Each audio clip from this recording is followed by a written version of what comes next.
Истината е, че ако ние не излезем, ако не протестираме, ако не защитаваме собствените си права, нашата държава наистина ще бъде друга. И вече даже няма и да е територия, ще бъде просто част от друга държава. Защото в геополитиката няма вакуум. България показва, че е една черна дупка в центъра на България, в която всеки един четвърторазряден служител не в американската държавна администрация, а тук в американското посолство в България може да управлява нашата така наречена държава. Ние нямаме бъдеще като народ и като държава, ако така продължаваме, разберете, така повече не може. Ядосайте се, разгневете се, излезте и протестирайте днес.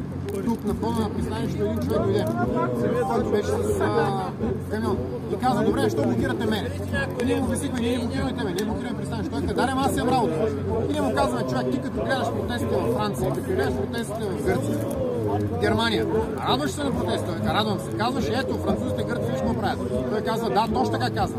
А това, че когато изляза да протестират и французите и гърците, всички ги подкрепят, радва ли те? Той вика: да, радваме. Тогава що ни не подкрепяш? И той замълча. И каза: да, прави се. Колко време ще? Викам: колкото време е необходимо. Той каза: добре, с вас съм подкрепен. Истината е, че нашият народ през последните години беше лишен от правото си на свобода. Истината е, че на нас се обясняваше и продължава да ни се обяснява, че от нас нищо не зависи. Истината е, че в България има много мощни сили, които работят за това нас, българите, да ни нямат, които ни унищожават с темпо от по 100 000 души на година, които работят за това нашата държава да я няма, които убиват България, убиват българския народ, които ни унищожават. Истината е, че ако ние не се изправим, ако ние не протестираме, ако ние не застанем като един срещу тези, които ни унищожават, ние наистина няма да имаме бъдеще. Защото първо премахнаха българският референдум. Казаха, че 604 милиона човека са се подписали за референдума. Нямат абсолютно никакво значение. Изплюха се в лицата ни, разбирате ли? Изхрачиха се в лицето на българския народ. Казаха: ние българите нямаме никакво значение в собствената си държава. Обясниха ни как ние на практика сме никой. Че нашата държава не е наша и че не е държава. Промениха и Конституцията. Поредица от продължителни и продължаващи престъпления, които всъщност имат една единствена цел – да ни унищожат. Ние от Възраждане няма да се починим. Ние от Възраждане няма да се примирим. И когато отсрещната страна не спазва законите, ние сме длъжни да се съпротивляваме, защото когато правото се превърне безправие, съпротивата е задължителна. Миналата седмица от Министерството на вътрешните работи си позволиха да отправят една изключително нагла заплаха към нас, казвайки, че ще ли да ни забранят да протестираме. Аз им казвам: елате. Елате и ни забранете, арестувайте ни. Какво мислите, че ще ни оплашите ли? Ще ни вкарате по затворите? Вкарайте ни по затворите. Какво мислите, че ще сте вечни? Няма да сте вечни. Света се променя, България се променя и това, което е днес, няма да е утре, няма да е в други ден. Историята върви напред, а не назад. Историята принадлежи на нас, които сме дошли тук да се борим, които в съботния ден сме излезли. Не сме с семействата, не сме с приятелите, не сме с роднините, не сме с децата, не сме с родителите си. А сме тук навън, за да излезем и да кажем: така повече не може да продължава. И няма да продължава. Каквото зависи от нас, ние ще направим, ще се борим до последно, докато има един свободен българин.